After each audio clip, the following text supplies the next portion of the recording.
অনেকেই সঠিকভাবে বিরিয়ানির মশলাটা তৈরি করতে পারেন না বলে ঝটপট করে রেডিমিক্স মশলা দিয়েই বিরিয়ানি তৈরি করে ফেলেন। এতে কিন্তু বিরিয়ানি রান্নার আসল স্বাদ পাওয়া যায় না। বিরিয়ানি রান্নার আসল স্বাদ পেতে হলে একদম টাটকা বিরিয়ানি মশলা তৈরি করে নিতে হবে, আর টাটকা সব মশলা বেটেই বিরিয়ানি রান্না করতে হবে। তাহলেই বিরিয়ানি রান্নার আসল স্বাদটা আপনারা পাবেন। আজকে আপনাদেরকে বিরিয়ানির মশলা সহ একটা পারফেক্ট বিরিয়ানির রেসিপি তৈরি করে দেখাচ্ছি। আশা করি আপনাদের অনেক ভালো লাগবে। তো প্রথমে 2টা তেজপাতা, 1 চা চামচ পরিমাণে এখানে নিয়েছি পোস্ত দানা, হাফ চা চামচ পরিমাণে শাহি জিরা, 5-6টার মতো এলাচ, একটা কালো এলাচ, একটা জয়ফল, 2 টুকরা জয়ত্রী, 3-4টার মতো দারুচিনি, তার সাথে সাদা কালো গোলমরিচ, তার সাথে নিয়েছি আমি এখানে শুকনা মরিচ 5-6টার মতো, 2 ধরনের বাদাম, আলু ভোকরা আর কিশমিশ নিয়েছি। তো বাদাম 2টাকে কিন্তু আমি বেটে নিব। এখানে নিয়েছি আমি 1 কাপ পরিমাণ পেঁয়াজ কুচি, তার সাথে দিয়ে দিচ্ছি এখানে পেঁয়াজ বেরেস্তা হাফ কাপের মতো, ঠিক আছে। পেঁয়াজ বেরেস্তাটা আমি হাফ কাপ করে নিয়েছি, আর ওইদিকে 1 কাপ পরিমাণে কাঁচা পেঁয়াজ আছে, যেটা আমি অর্ধেক অর্ধেক করে ব্যবহার করব। তো এখানে 2 কেজি পরিমাণে গরুর মাংস নিয়েছি, একটু বড় বড় পিস করে নিয়ে। এবার আমি এখানে দিয়ে দিচ্ছি হাফ কাপ পরিমাণে পেঁয়াজ কুচি, 1 টেবিল চামচ পরিমাণ রসুন বাটা, 2 টেবিল চামচ পরিমাণে আদা বাটা, 1 টেবিল চামচ পরিমাণে বাদাম বাটা, 1 টেবিল চামচ পরিমাণে লবণ, আর ওই যে বিরিয়ানির মশলাগুলো দেখিয়েছিলাম সেগুলোকে কিন্তু শুকনা গুঁড়া করে নিয়েছি। আমি একটু টেলে নিইনি, একদম শুকনা কাঁচা গুঁড়া করে নিয়েছি। হাফ কাপ পরিমাণ টক দই, হাফ কাপ পরিমাণে তেল, সয়াবিন তেল দিয়েছি। এখন সব কিছুকে ভালোভাবে একটু মাখিয়ে এই মাংসটাকে রেখে দিতে হবে প্রায় 2 ঘন্টার জন্য। যত বেশি সময় ধরে রাখবেন বিরিয়ানির স্বাদ কিন্তু তত বাড়বে।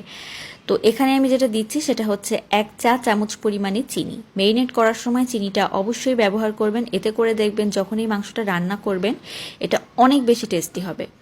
তো তারপর আমি এখানে মাংস রান্নার জন্য প্রথমেই দিয়ে দিলাম হাফ কাপ পরিমাণ তেল, তার মধ্যে দিয়ে দিলাম হাফ কাপ পরিমাণে পেঁয়াজ কুচি। তো পেঁয়াজটাকে একটু লাল লাল করে বেরেস্তা করে নিয়েছি। এখন আমি ওই যে মেরিনেট করা মাংসটা ছিল সেটাকে দিয়ে দিচ্ছি। এখন এটাকে ঢাকনা দিয়ে দিয়ে রান্না করতে হবে যতক্ষণ না পর্যন্ত এটা দিয়ে পানি বের হয়ে আসে। তো পানিটা বের হয়ে গেলে এই পানি দিয়েই কিন্তু মাংসটা সুন্দরভাবে সেদ্ধ হয়ে যাবে, যেহেতু জয়ফল দিয়েছি, তারপর জয়ত্রী দিয়েছি, এগুলো দিলে এমনিই কিন্তু মাংস সেদ্ধ হয়ে যায়।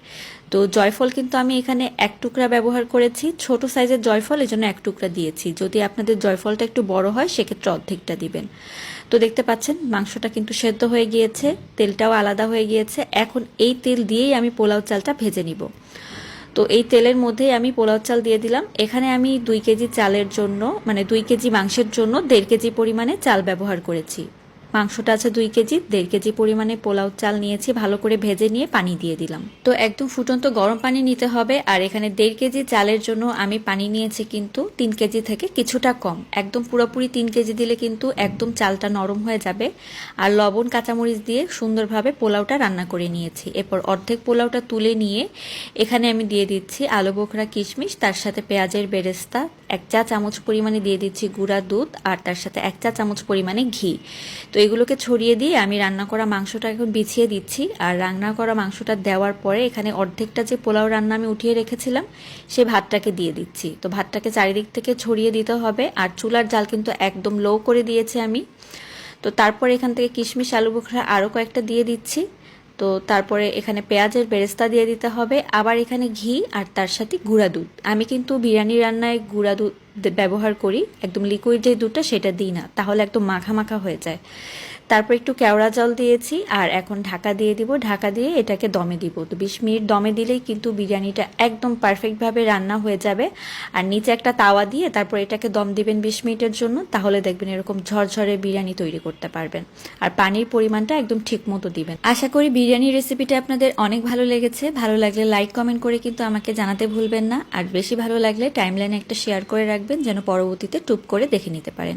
সবাই ভালো থাকবেন। আল্লাহ হাফেজ।